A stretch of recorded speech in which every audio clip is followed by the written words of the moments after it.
Iná mọ̀ tún ti ṣẹ́yọ ní apá ibìkan. Iná àbàráyẹ́tẹ̀ iná ó mọ̀ tún ti ṣẹ́yọ ní apá ibìkan ìyẹn ní ọjà Owode market ní ìlú Offa ní ìpínlẹ̀ Kwara ní iná yìí ti ṣẹ́yọ tí wọ́n sì ń sọ di mímọ̀ pé iná yìí ó ba ìsọ̀ mẹ́wàá jẹ́ ó sì jẹ́ pé ìsọ̀ àwọn tó ń ta ẹran àti nǹkan ọ̀sìn ní ìsọ̀ tí iná náà ti sọ o.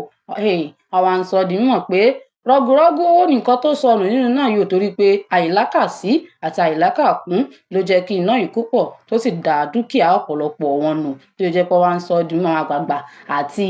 àwọn bàbá ọlọ́jà àti àwọn ìyá ọlọ́jà ọjà náà tó sì bá wọn kẹ́dùn pé ẹ wò ẹ ní sùúrù o ẹ ṣe sùúrù ẹ mọ̀ wọ́rì ó wá rawọ́ ẹ̀bẹ̀ sí gómìnà ti ìpínlẹ̀ Kwara o ìyẹn gómìnà Abdulrazak Abdulrahman pé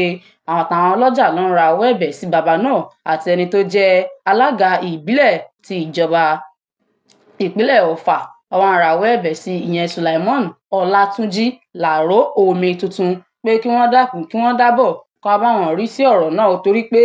àwọn ohun tí iná ìkólọ pọ̀ o tó rán ní àwọn ọlọ́jà tí àtàwọn tó ní ibùsọ̀ ọ̀hún tí iná náà ṣe ìkọlù sí wọn ní ṣùgbọ́n iná yìí kò gbé ẹ̀mí ẹnì kọ̀ọ̀kan lọ o òun náà lẹ̀ ń rí nínú fọ́nrán tí ó ń lọ ní òkè iná yìí wọ́n ní kò mú ẹ̀mí ẹnì kọ̀ọ̀kan lọ ṣùgbọ́n dúkìá tó mú lọ wọ́n ní dúkìá ọ̀hún pọ̀ o wọ́n ní ṣùgbọ́n tó fa iná yìí kò sẹ́ni tí ó mọ̀ àmọ́ ó dàbí pé àìní àkàkún àti àìlákàsí àwọn tó ní ibùsọ̀ náà nínú náà fi búrẹ́kẹ́ tó yìí torí wọ́n ní iná yìí bẹ̀rẹ̀ ní dédé aago kan ní títí di aago 3 ni wọ́n ń sọ di mímọ̀ pé kí ìjọba kí wọ́n jọ̀ọ́ kí wọ́n bá wọn rí sí ọ̀rọ̀ náà torí pé ọ̀rọ̀ náà ìṣẹ̀lẹ̀ yìí kò dùn mọ́ àwọn nínú rárá òun náà la ní ká mú wá fún yín bó ṣe ń lọ ní yàjó ẹ̀dẹ̀ ti rí nínú fọ́nrán tí ẹ̀ ń wò pé iná ẹ wò ẹ jẹ́ ká máa lákìíyèsí nǹkan torí pé iná kì í ṣe nǹkan tó dáa.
Thanks for watching. Kindly subscribe to our YouTube channel, Oja Owode FM Lagos. Bye.